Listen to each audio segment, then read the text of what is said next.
د دې وجه دا لکه څنګه چې حسن علي به اوس وي چې زما د اسلام ته د راتلو په اسلام کې د داخلېدو نه د چا را باندې زور شته نه راته چا دمکي راکړې ده ځکه متاثره شوی یم نو زما بل ملګری دی چې هغه نو مسلم د حیدر علي نه او حیدر علي چې کله هغه اسلام قبول کو او دی به سحر وختي پاسېده او دی به د مانځه دپاره روان شو تیاری به شروع کو نو یقین پر وو کې چې زما په وجود کې به دننه یو کرنټ ولګېده چې یاره که کاش چې دا کیفیت ما اختیار کړی وی دی به کله چې فرض مونځ ته روان شو د ماسپښین زما به هسې د زړه تمنا وکړه چې کاش دا لار ما مې اختیار کړی وی او د هغه د اعمالو په نتیجه کې زه خو دا ویم دا میډیا ملګري دا ناستي زه ویم ټول مسلمانانو ته چې لکه څنګه اسلام زموږ نه څنګه چې رسول الله زموږ نه څنګه چې قرآن زموږ نه دا مطالبه کوي رسول الله صلی الله علیه وسلم فرمایي دای څنګه جوړېدل پکار دي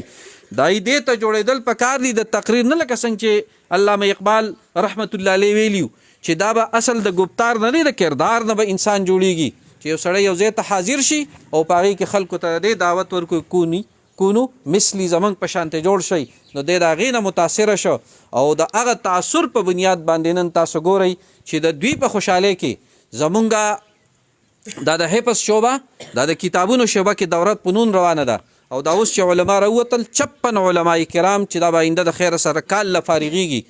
دی به ختم بخاري دې ځل به زمونږ په 24 تاریخ جنوري باندې به د دوی انشاءالله د ستارې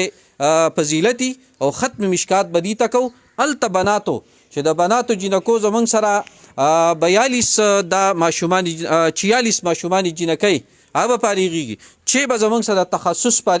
تخصص فارغېږي چې به زمونږ سره د تجوید په شعبه کې فارغېږي او هغه به په دې قافله کې دا کوم چې د دې خلکو رهنمایان به جوړېږي دا موږ د دې دپاره معطل کړل چې په موږ باندې یو خوشحالي راغلی ده موږ د دې استقبال کوو خپل سبقونه او دا زموږ د دې کلي مشران راغلي دي د دې د حوصله افزایۍ دپاره او زه دا وایم چې زمونږ دا څومره دا کوم پروګرام چې شروع دی دا ممکن دا د الله دی وکړي چې دا د ټول عالم اسلام د هغې دپاره د خوشحالۍ د هغې د تقویت د هغې د غلبې ذریعه وګرځئ د رب ذوالجلال نه زما دعا ده چې الله احسن علي او ایمن حسن الله تعالی هغې له په دې لار باندې استقامت ورکړي او الله دې صحیح رهنمایي د دین اسلام په صحیح طریقو باندې استوار او قدمونه کېښودی کی او زمونږ چې ناست دی محفل کې څومره زمونږ دا مشران دي دا حاجي صاحب دله راغلي دي د دې شکریه ادا کوو او زما امید دی د رب نه چې د دې دا ناسته به چې د دې څومره اعمال دي انشاءالله العزیز د دې به پکې صحیح ځکه دې هر چا د خپل وس مطابق د دې سره تعاون هم وکړو نو د رب نه دعا هم کوو چې الله تعالی د هغې دغه خپله د خپل وس مطابق صدقات قبول کړي او زمونږ د ټول عالم